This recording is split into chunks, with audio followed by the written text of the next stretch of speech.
بسم الله الرحمن الرحیم. ګرانو دوستانو عزیزانو سلامونه.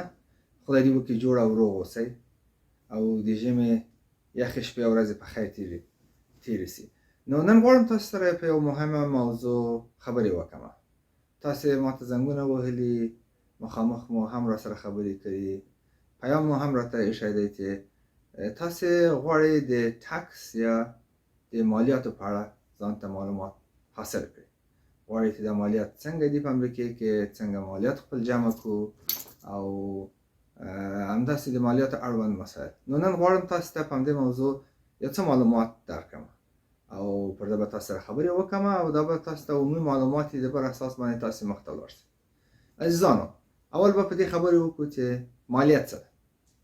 مالیه هغه پیسې دي، مشخصه مقدار پیسې دي چې حکومت یا حکومتونه په ټول کې ستاسې له معاش یا عوایدو نه یې ګرځي تر هغو خپل حکومت او خپل د حکومت چارې پرې مخته یوسي. نو دې ته مالیه وایي او دا څو نوع لري. اوس به انواعو خبرې نه کوم. نو ولې بعضې خلک وایي نه موږ مالیه ورکړو؟ دوستانو، حکومتونه زموږ ستاسې په مالیې چلیږي. هغه حکومتونه چې ولسي حکومتونه دي او په مقابل کې حکومتونه د مالیې په مقابل کې تاسو ته خدمات وړاندې کړي. ستاسې د مالیې پیسې ځي اردو ته، د اردو معاشونه ورکول کېږي. هغه پولیس تاسې زنګ ورته وایي په یوې دقیقې کې ستاسې دروازې شاته راځي، هغه ستاسې د مالیې پیسو نه معاش اخلي. ستاسې ماشومان ځي مکتبونو ته دولتي، او دولتي معلمین او د مکتب مصارف ټول ستاسې له مالیې نه کېږي. په دې سړکو کې موټر چلوئ او پراخ سړکونه دي او نور سړکونه هم درته جوړېږي، دا ستاسې د مالیې په پیسو جوړېږي. بعضې مواردو کې د بیمې، د روغتیا بیمې او همداسې نور مسایل. نو په دې خاطر موږ مکلف یو تر هغو مالیه ورکړو، تر هغو دا خدمات لاسته راوړو.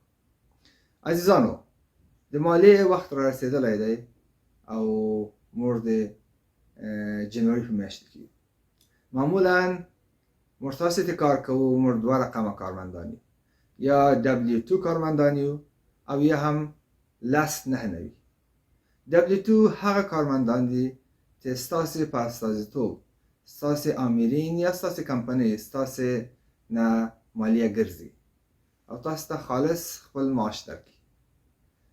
او 1099 هغه کارمندان دي چې تاسو ته ټول هغه معاش درکړي چې تاسې قرارداد کې ورسره منلي دي. هیڅ نوع مالیه له تاسې نه ګرځي، یعنې عامر مو نه ګرځي، ولې تاسې خپله مکلف یاست خپله مالیه باید ورکړئ. نو د کال په پای کې، یعنې جنوري کې، د جنوري تر پایه پورې د هر کال تاسو ته د تیر کال فورمونه راځي. کومه W2 کارمند یاست تاسو ته W2 فورم راځي، او که چیرې تاسې 1099 کارمند یاست تاسو ته د 1099 فورم راځي. په دوه ورقو کې ویل کېږي چې تاسې په کال کې څومره پیسې ګټلې دي او د هغه پر اساس باندې باید تاسې حکومت ته مالیه ورکړئ. مالیه په حکومت امریکا کې ډېره پیچلې ده او هر څوک یې نشي کولی. د مالیې کود په امریکا کې تقریبا 400 میلیونه لغته دی، یعنې ډېر غټ کتاب دی او هیڅوک یې نشي لوستی. نو موږ ضرورت لرو متخصصینو کسانو ته چې موږ سره په دې برخه کې کومک وکړي.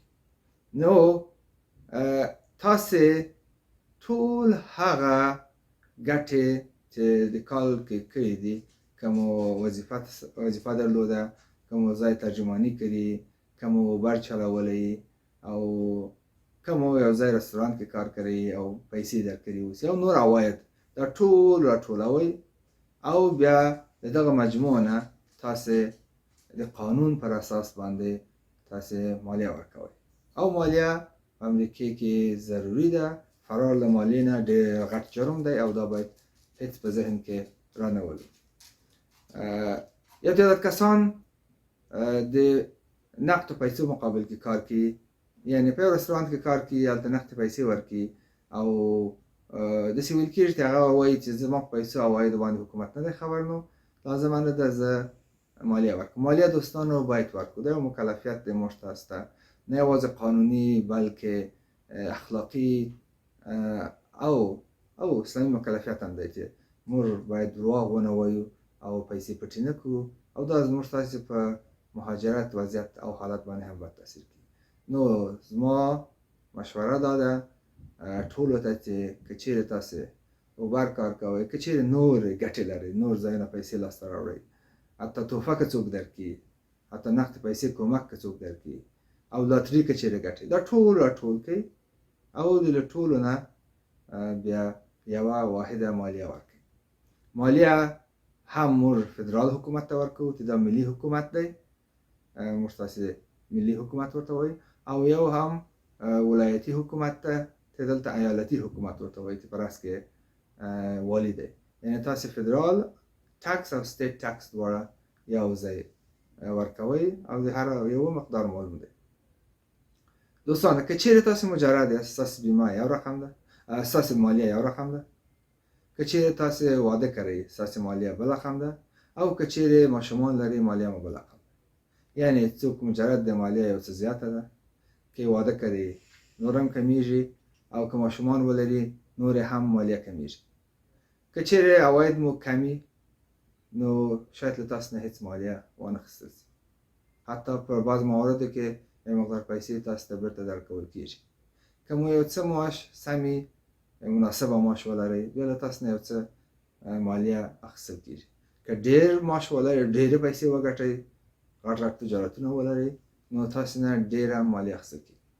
امریکا کې هر څومره چې ډېرې پیسې وګټئ او هر څومره چې کاروبار جوړ وسي په همغه اندازه د مالیه زیاتیږي، او هر څومره چې پیسې کمیږي همده اندازه د مالیه کمیږي او حتی له منځه ځي. هدف د ولې څه دی؟ امریکا کې د مالی سیستم ډېر عادلانه سیستم دی. دوی غواړي چې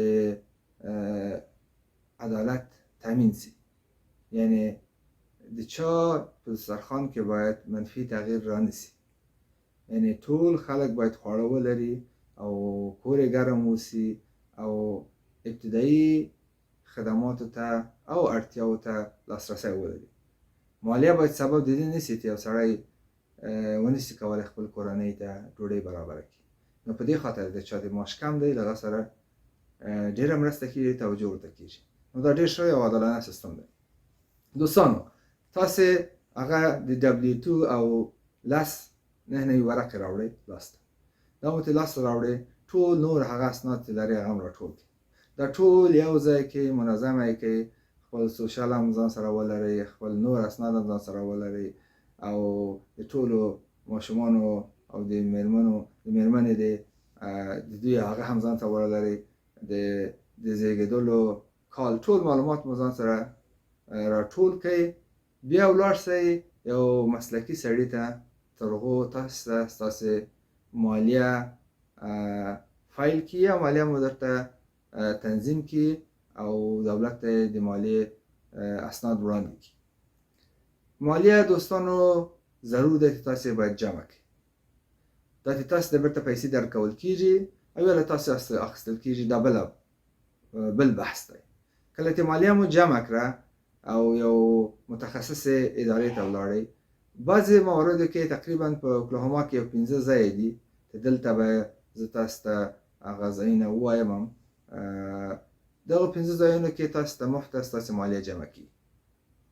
ولې بعضې ځایونه دي چې شخصي دي او له تاسو نه یو څو پیسې اخلي، تقریبا بعضې خلک $50 ورکوي، بعضې 80 یعنی اکثرا تقریبا 1.5 روپۍ کېږي. دا له تاسې اخلي. دا یو مسلکي سړی دی چې هلته ناست دي، مشخصا مثلا والمارت کې کیدای شي لاړ شئ، هغه در سره کومک وکړي. نورې کمپنیانې دي مشخصا همدې خاطر باندې خلاصې شوي دي، کسان د مالي چارو متخصصین دي. نو دوی د ستاسې ټول اسناد راګوري، ستاسې مالیه تنظیموي او په آخر کې درته وایي چې ته دومره مالیه باید ورکړې. درته وایي چې پر تا باندې مالیه نه راځي، یا درته وایي حکومت دومره پیسې بیرته تاسو درکړي. او دا هم حتی درته وایي که چیرې ستا پیسې ضرورت دي، مثلا یو مثال دی، دا حکومت $10,000 بیرته تاسو درکړي، په دې خاطر ستاسې عواید کم و، ماشومان دې زیات و او نور مصارف دې ډېر کړي. نو آیا دا $10,000 غواړي چې حکومت مثلا یو میاشت 2 میاشتې بعد درکړي، که غواړي زه دا اوس درکړم 1% زه له تانه واخلم خپل کمیشن. یعنی بعضې خلک وایي نه دا اوس مې پیسې په کار دي فورا، نو له مغز سړي نه کیدای شي واخلي، هغه پوهېږي بیا چې له حکومت نه یې څنګه اخلي. نو دا یو طریقه ده چې تاسې کولی شئ خپله مالیه ترتیب و تنظیم کړئ. بعضې خلک وایي چې بعضې مالیه څو رقمه تنظیمیږي، یو څو نوع ډیډکشن دی، یو سټنډرډ ډیډکشن ورته وایي، یو آیټمایزینګ. سټنډرډ هغه دی چې حکومت یو مشخصه اندازه پیسې په نظر کې نیولي چې تاسو موټر چلاوئ تر کاره پورې، موټر باندې مصرف راځي، تیل دي، مثلا که چیرې تاسې یو مقدار پیسې چا سره کمک کوئ یو خیریه مؤسسې ته، او یا نور مصارف چې رسمي مصارف دي د کار په خاطر، هغه مصارف مثلا خلک لیکي دا مصارف کړي دي او بیا دا پیسې له هغه مجموع پیسې دې ګټلې دي لغونه راکمي او بیا هغه پیسې ته پاتېږي دغه مالیه ورکړي. ولې سټنډرډ هغه دی چې مشخصا هغوی یو مقدار پیسې جلا کړي دي، کله چې تاسې ورته وایاست مثلا تاسې $50,000 ګټئ، هغه فورا لاست یا $10,000 ځینې منفي کړي، بقیه پیسو نه تاسې مالیه ورکوئ. ولې؟ هغوی وایي دا هغه مصارف دي چې تاسې د کال په ترڅ کې کړي دي. نو هغه کسان چې ماشومان لري، ماشومان یې ډېر دي، له هغوی سره ډېر مراعات کېږي، که مو پیسې کم وه او که مو کمې پیسې پیدا کړي، حتی حکومت یو مقدار پیسې تاسو ته بېرته درګرځي. په دې کې دا پوه شئ څومره دي، څنګه د اول کال دی مالیه ورکړئ، پکې مشکلات ونه لرئ، اشتباه ونه کړئ. ډېر به ښه یې چې یو متخصص سره ورسئ، خبرې وکړئ، ډېر وخت نه نیسي، په څو دقیقو کې ستاسې د مالي چارې په تنظیمي او مالیه مو جوړوي او اسنادونه یې اصلي حکومت ته. نو بعضې ادارې شته چې کوشش زه ورسره په تماس کې یم چې وکولی شم په وړیا ډول د دوی لخوا کومک لاسته راوړو چې څنګه وکولی شو خپل مالیه فایل کړو، یعنې مالیه جوړه کړو او ورکړو. دوستانو، مالیې لپاره وخت لرو، عجله نه کوو. د اپریل 15مه آخري ورځ ده، یعنې څو میاشتې وخت لرو. په دې څو میاشتو کې ځان باید په خبر کړو، کار باید تنظیم کړو او بیا ورته آمادګي ولرو. نو ټول هغه مقدار پیسې مو ترې ګټلې دي ځان سره ولیکئ او جمع یې کړئ، آماده اوسئ او بیا ورسئ یو ادارې ته، یو مسلکي د مالي برخې مسؤل ته چې په دې اړه کار کړی دی، دا وظیفه ده. او که چیرې سپانسر در سره یو څه د الله به ښي، هغه به در سره همکاري وکړي او انګلیسي ژبه که ضرورت وي یو ترجمان ځان سره یوسئ، یو ترجمان پیدا کړئ. نو دا کار وکړئ، په همدې ډول ستاسې مالیه تنظیمیږي او په همدې ډول کولی شئ تاسې خپله د کال مالیه ورکړئ. که مو نور سوالونه وه هغه راته راواستوئ، زه به په دغه اساس باندې درته معلومات پیدا کړم او په نورو ویډیوګانو کې به تاسو سره هغه معلومات شریکوم. تر بیا پورې تاسو ته ښه وخت غواړم. خدای په امان.